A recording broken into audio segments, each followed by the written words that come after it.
이번 시간에는 집단 적응과 모랄 서베이에 대해서 설명을 드리겠습니다. 집단 적응.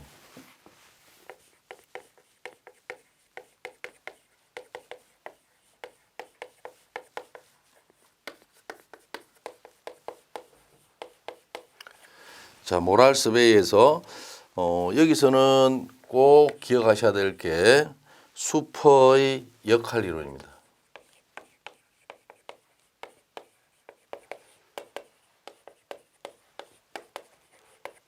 이 수퍼라는 사람은 역할 이론을 주장했는데요. 제일 먼저 역할 연기.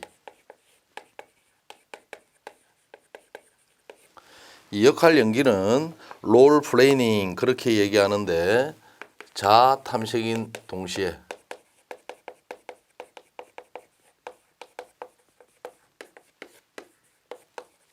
자아 실현의 수단을 역할 연기라고 이야기합니다. 그래서 자기에게 주어진 역할을 해내면서 느끼는 게 나도 할 수 있구나. 그렇다면 이거보다 더 높은 걸 향해서 가야 되겠구나. 자아 실현의 수단이다라고 받아주시면 되고요. 두 번째는 역할 기대라는 게 있어요. 역할 기대.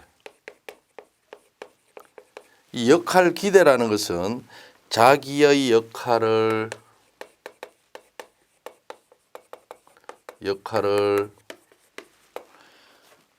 기대하고 감수하는 사람은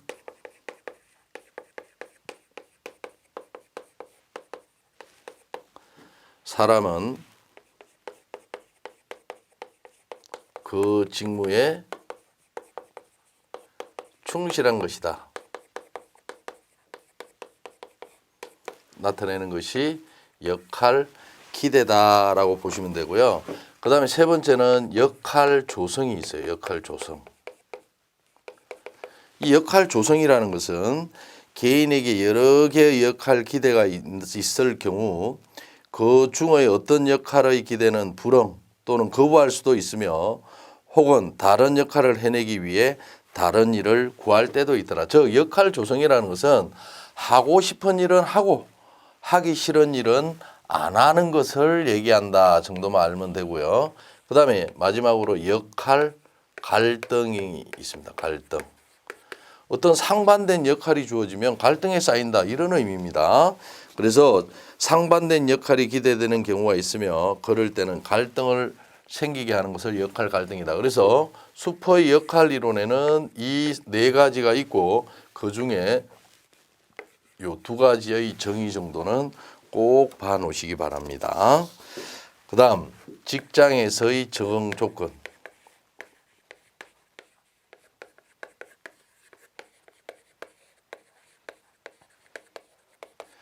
직장에서의 적응 조건은 반드시 직장에서 적응을 잘하기 위해서는 첫째, 개인이 상당한 능률을 낼 수 있어야 합니다. 두 번째, 직무 그 자체에서 어느 정도의 만족을 얻을 수 있어야 되고요. 세 번째, 직무가 당사자의 소속 사회를 위하여 유익한 것이라는 믿음이 자각되어 있어야 적응을 잘할 수 있다. 이 세 가지 요건은 한번 읽어만 보시면 될 것 같고요. 그 다음에 부적응. 적응 반대가 부적응이겠죠. 그래서 객관적으로 부적응이 되면 객관적으로는 어느 누구나 다 봐도 저 사람은 적응을 못한다는 걸 이야기하는 거죠. 그래서 능률의 저하나 작업 능률의 저하나 사고 또는 재해가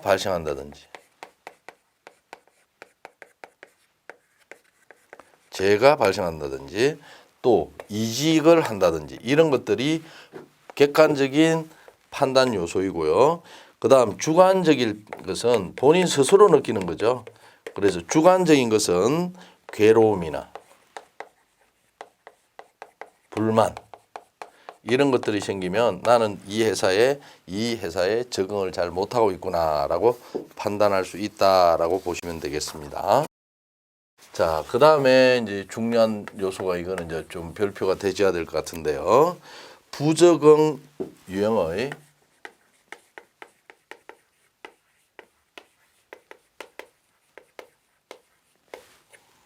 인격 이상자.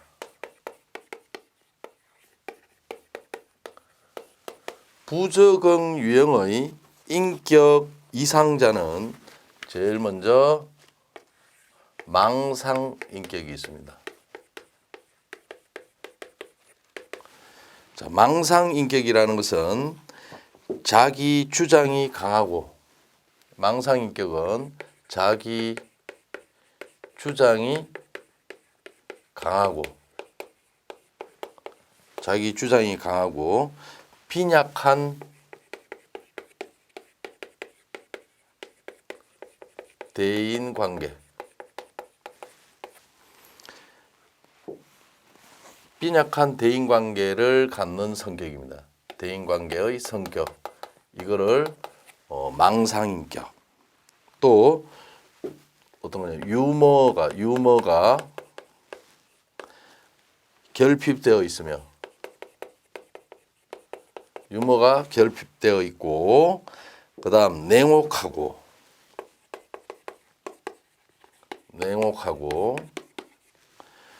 그다음에 과민성,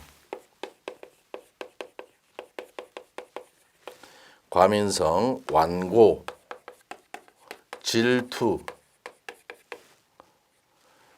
시기심이 강한 성격.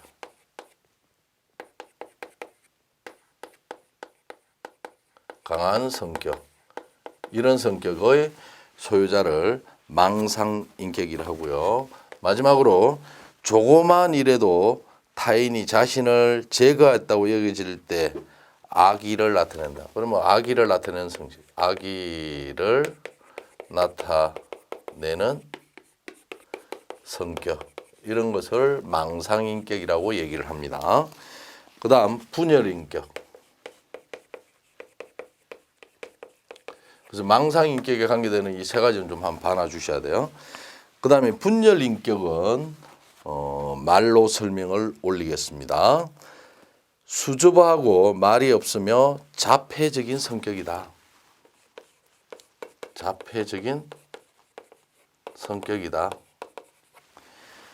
그 다음에 경쟁, 표면화된 공격, 자기 주장적인 생각을 직접적으로 표현하는 것을 피하는 성격이다. 소심하다, 이런 말이 되겠죠.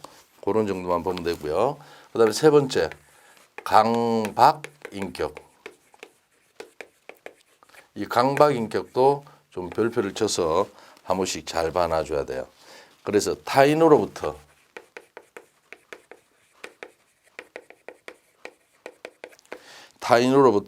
지나치게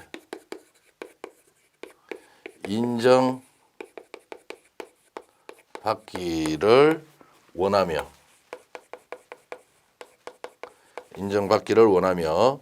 완전주의자가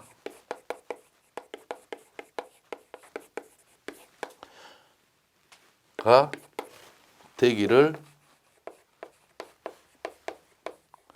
노력하는 성격, 이걸 강박인격이라고요. 열심히 일합니다. 열심히 일하며 생산적인 일을 많이 하지만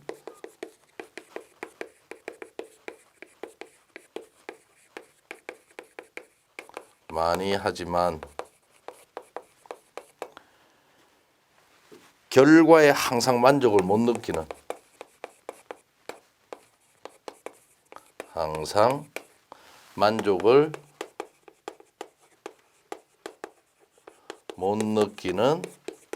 성격, 이런 성격도 강박인격이고요. 그 다음에 엄격하게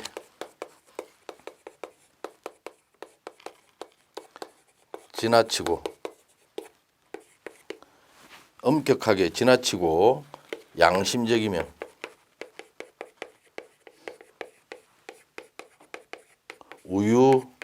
우유부단하고 욕망을 제지하고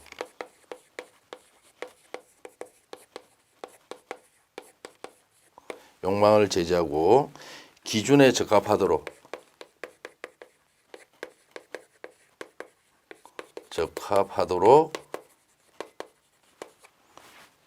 지나치게 신경을 쓰는 성격.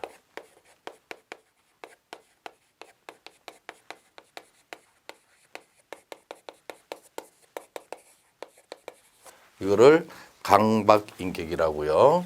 그 다음에 이제 네 번째로 폭발인격. 이 폭발인격은 말로만 설명을 드리겠습니다. 흥분을 잘하며 과민성의 성격. 사소한 일로도 화를 내며 폭언을 하고 폭력적이고 공격성을 나타내는 성격. 자책, 후회 등 감정에 익숙하나 자기 행동을 합리화하기 때문에 수시로 폭언을 하는 성격이 폭발인격이다. 그렇게 봐놔주면 되고요. 그 다음에 다섯 번째, 히스테리 인격. 히스테리 인격은요, 흥분을 잘하며 정서가 불안정한 성격입니다.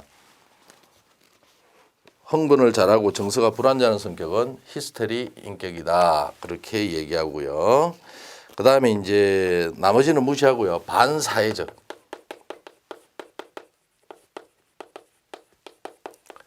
반사회적인 인격은 정서가 불안정하며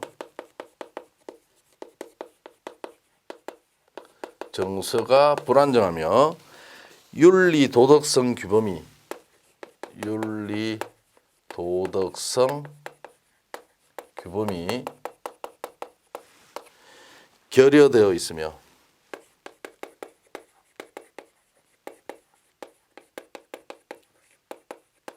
결여되어 있으며 무감각, 쾌락주의, 자기애적인 성격. 자기밖에 모르는 성격이 반사회적인 성격이다. 그렇게 봐놔주시면 되고요. 그 다음 모랄 서베이. 모랄 서베이라는 게 사기 조사다라고 봐놓는데요. 근로자의 사기가 얼마만큼 진작되어 있느냐를 조사하는 방법이다라고 보시면 됩니다. 그래서 왜 이 모랄 사기 조사, 모랄 서베이를 해야 되느냐. 그래서 왜 모랄 서베이 효용, 왜 필요하냐. 이런 거 한번 읽어보면 되죠. 근로자의 심리 또는 욕구를 파악하여 불만을 해소하고 노동 의욕을 높이기 위해서.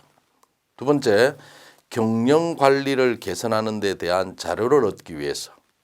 세 번째, 종업원의 정화작용을 촉진하기 위해서. 그 세 가지만 한번 읽어보시면 되고요. 이 모랄 서베이의 주요 방법은 큰 타이틀 정도는 알고 계셔야 돼요. 큰 타이틀 정도는 알고 계셔야 되는데, 첫째, 통계에 의한 방법이 있습니다. 통계에 의한 방법이 있고요. 통계에 의한 방법. 두 번째는 사례 연구법이 있습니다. 사례 연구법. 케이스 메소드 그렇게 이야기하잖아요. 사례 연구법. 그 다음에 관찰법. 이 관찰법은 종업원의 근무 실태를 계속 관찰함으로써 문제점을 찾아내는 기법이 관찰법입니다. 그 다음에 실험 연구법. 마지막으로 태도 조사법이 있습니다. 근데 여기서 꼭 기억하셔야 될 게 이 태도 조사법에는 질문지법, 또 뭐가 있냐면 면접법, 집단 토의법,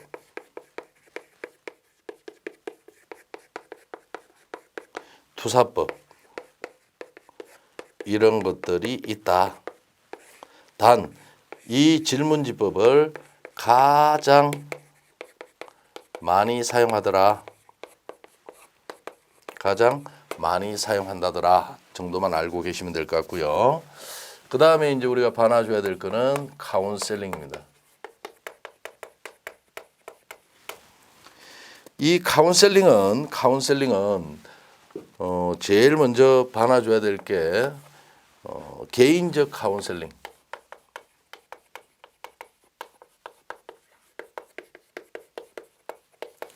개인적 카운셀링 방법에는 첫째, 직접 충고하는 방법이 있습니다. 이 직접 충고하는 방법은 어떨 때 쓰느냐? 안전, 수칙, 불이행 시. 안전수칙을 불이행하는 것을 봤을 때는 너 쪽팔로 안 할래? 이렇게 해주는 게 직접적인 충고 방법입니다. 이거 꼭 기억하셔야 되고요. 두 번째는 설득적 방법이 있습니다. 설득적 방법. 그 다음에 세 번째는 설명적 방법이 있어요. 설명은 얘기만 해주고 끝나는 거고요. 설득은 얘기해서 이해까지 시키는 게 설득적인 방법이다라고 보시면 되죠. 그 다음에 카운셀링 순서. 이 카운셀링 순서는 제일 먼저 장면을 구성합니다. 어떤 장면을 봤을 때 저건 잘못된 행동인데 이게 장면 구성이에요. 그럼 부르죠. 내담자와 대화를 합니다. 불러서. 그 다음에 쭉 이야기하다 보면 의견이 나오겠죠. 그래서 그 의견을 재분석합니다. 그리고 난 다음에 감정을 표출합니다. 이거 의견 나왔는데 이거 너 잘못한 거지? 이런 식으로 정확하게 감정을 표출하고 앞으로 한 번만 더 하면 코피 터진다. 이게 감정의 명확합니다. 그래서 카운셀링 순서는 제일 빠른 게 장면 구성이고 제일 마지막에 감정의 명확화가 있더라 정도는 대줘야 될 것 같고요. 그 다음에 세 번째는 카운셀링 방법 중에 지시적 방법과 비지시적 방법을 병료한 방법이 로저스식 카운셀링 방법이라 그래요.